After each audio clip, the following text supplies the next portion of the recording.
Welcome to our channel Learn English by just listening to the stories. The story name is Love or Lust. Kamesh was a traveler. By profession a journalist devoted to travelogues and travel experiences. He had been to many exotic locations, but none as beautiful as these verdant forest lands of Kerala. He was there for a story on tribals who still inhabit the tropical forests in the state. The story took him to the forests leading to the Ayyappa shrine where the river Pamba flows. It was here he chanced to meet the tribal girl, and just fell in love with her. Her sensuality enamored and aroused him. He could take easy advantage of her guileless innocence, and despite some reservations on her part, he could finally have her. Things would not have been complicated had she not been married to a powerful local chieftain. When he came to know of the sacrilege, the chieftain cried for his blood. Kamesh fled the scene and returned to Delhi, to the safety of his hometown. But he could never forget the girl. Meanwhile, the angry chieftain vowed to all and sundry that he would avenge the misdeed. The girl, his wife, was summarily tried by a court and sentenced to a life of destitution. The chieftain's honor had been wounded beyond repair, and he had lost his lovely wife to her infidelity. It took the chieftain a few calls to activate a few powerful connections to track Kamesh down to his Delhi office and home, and a flight to reach Delhi to teach him a lesson. The same channel which helped the chieftain track him also tipped Kamesh off, as a friendly gesture to a journalist. Kamesh was in a quandary. How far could he run and for how long? A confrontation was on the cards, and he feared the worst consequences for himself. He spoke to a few influential friends, but they refused to intervene. After a great deal of worrying, he finally contacted a lady friend whom he knew by an earlier passionate association. This lady friend was a professional seductress. Kamesh had hit upon a simple plan. He asked his lady friend to use her guile and charm to seduce the chieftain.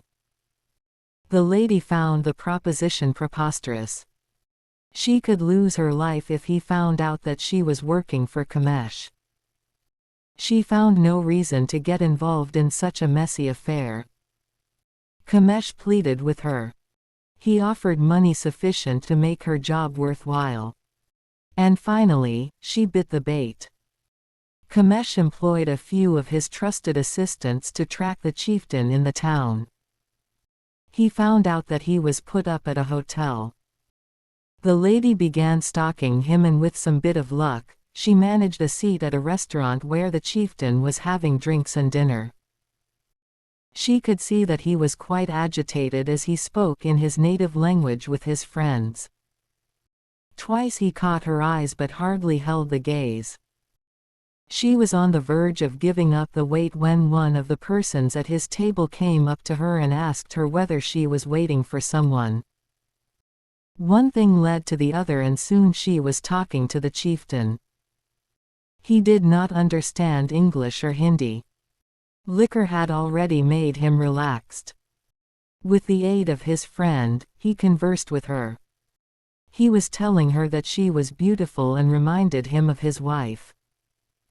She wanted to know more about his wife but found him not so forthcoming about her. She could feel his eyes roving all over her, but with a lot of discretion.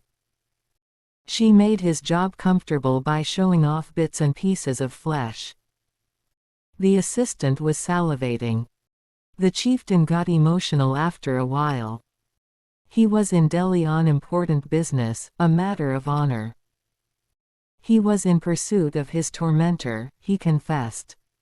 And soon, the story came out. To her utter surprise, the strong emotions brought tears in his eyes. She quickly pulled out her kerchief. Silently, she took his hands in hers in sympathy. He wished to leave. She offered to drop him wherever he wanted, and he accepted it quietly. They drove to his room. Once inside, he broke down again and put his head in her. Such a situation was not expected, and the seductress was taken aback. She ruffled his hair and consoled him. She was beginning to feel genuine sympathy for him, and anger for what Kamesh had done to him. The chief finished sobbing and was profusely apologetic about it. He had become emotional on seeing her as she reminded him of his wife. He wished his wife had not done such a treacherous thing to him. She had gained nothing out of it, but they lost everything. He had loved his wife more than anyone, more than he loved himself. The seductress was melting. She felt a new respect for the man in distress, genuine distress. She looked at him with new eyes and found him attractive.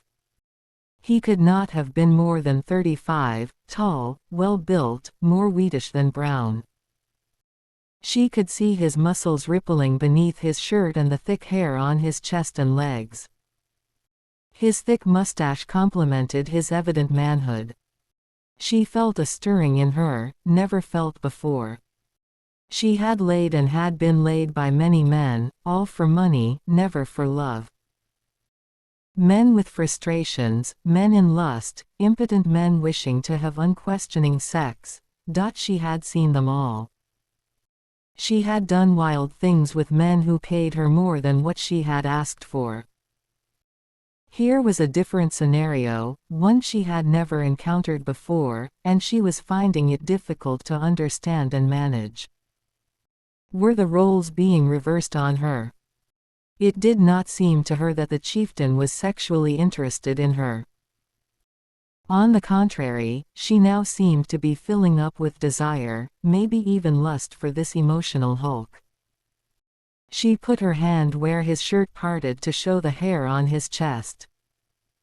As she gently runs her hand into the thick jungle of his chest, she felt aroused.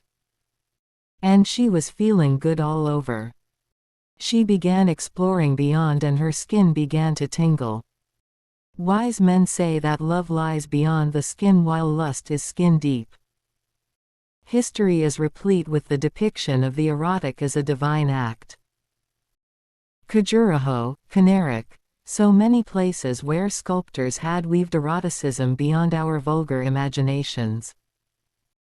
Come to think of it, the pleasure of love is something that goes beyond the passion of the flesh. Religious and spiritual practices are aimed to make us powerful enough to rise above the gross and reach the subtle planes of existence. Many wise men of yore had said the same about physical love. Well, philosophy apart, the seductress was ignorant of all this except the fact that she was overpowered with a newfound feeling in her. And she was feeling pleasure not imagined by her earlier. And the chieftain? What did he feel about it? The chieftain had stopped wailing and was watching the lady with utter fascination. What was she up to? It was quite evident that she was getting aroused. She was hardly aware of him, her eyes were closed, and she was doing all this for herself, not for him. Our chieftain was a tribal by birth. His ancestors had lived a different life, one that had no trappings of present human sophistication. He had heard stories of how men and women in the tribe conducted themselves, unaware of institutions like society and marriage.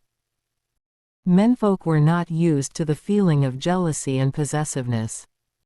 The children born of mating grew up and were looked after by the entire tribe. The chieftain was responsible for the welfare of all and provided for all alike. As he watched the lady getting more and more involved, trying to merge herself with him, he thought fondly of his wife. He had done a terrible mistake. He was mistaken, he felt, in thinking that his wife had dishonored him and his tribe. This was not how his forefathers would have thought. He had done great injustice to his wife, and it was now his duty to rectify his mistake. He would go back and reclaim her, restore her honor and place in the tribe. He knew other tribal brothers and sisters would disagree with him. He was the chieftain, and he would convince them that this is how forefathers would have handled the situation. But the man who had violated her was not his tribe. He was a demon, and he had done what he had done out of corrupt lust. He had no love for her or his tribe. And thus he was an enemy. As the chieftain, it was his solemn duty to punish the enemy, and he swore by his forefathers that he would mete out appropriate punishment to the demon. The seductress woman would help him in getting the devil, he was sure. He lifted her face gently and kissed her on her lips. She did not open her eyes. She was looking beautiful, and he gently unrobed her to see what she looked like. And then they both made love. The seductress was awake and in his arms. He was kissing her forehead, thinking about how he could ask for her help to slay the demon. The seductress was crying, and he could not understand why. Had he done something wrong? Had he hurt her emotions, got her into some sort of trouble? The seductress confessed to the chieftain. She had been sent by the demon to seduce him and pack him off. Instead, she had fallen in love, and he had given her what she got from no other man. How treacherous she had been. How can she make amends? Ayyappa. What games do you play? The chieftain recalled the folklore about how Lord Ayyappa was born. And he smiled to himself. Legend has it that Lord Shiva had violated a girl of his tribe in the heat of passion. The girl was married to one of his forefathers, a tribal chieftain. The chieftain went on a long penance and prayer and sought powers from gods to avenge the sacrilege of Shiva. After years, he got what he wanted and set out to Mount Kailash. The guilty lord, knowing he did not have the power to stop the chieftain, sought Lord Vishnu's help. Legend says that Lord Vishnu turned himself into a beautiful seductress and seduced the chieftain and succeeded in calming his rage. When Lord Shiva went out to find what had happened, he met the seductress and got enamored by her, and mated her. The seductress was none other than Lord Vishnu. The child born of this unusual, but divine mating was none other than Lord Ayyappa, who then ruled the jungles of Kerala, over tigers and beasts and all others. It seemed to the chieftain, our present one, that the Lord was replaying his Leela. He laughed as he looked at the seductress. Had he just mated with Lord Vishnu? The lady looked puzzled. Divine game or not, he had to avenge Kamesh's misdeed. He knew Kamesh was no Lord Shiva. He spoke to the seductress and told her his objective. He also told her that she now must come with him to his tribe and live as his wife. She was one with him now, but if she chose, she can refuse to help him or even go with him. It was her choice. The seductress felt strangely cleansed and purged of all her sins. A new sense of purpose had dawned on her otherwise wasted life. This man before her had changed her life forever. The punishment was meted out to Kamesh. She had gone to him with the good news that the mission assigned to her had been accomplished. He was ecstatic. He could not believe it could end so quickly and without any violence. The stupid chieftain had actually fallen for this seductress. Now he was free. He took out the scotch and toasted the victory. Then he had sex with the seductress. The seductress was above him in the bed. She had brought with her a pair of sharp new scissors. She reached for her handbag and took it out. And before the befuddled mind of Kamesh could even register what was happening, she caught hold of his testicles and chopped them off, in one quick movement. She collected the bloody dismembered balls and put them in a small zip pouch she had specially carried with her. She went to the washroom, cleaned up and left.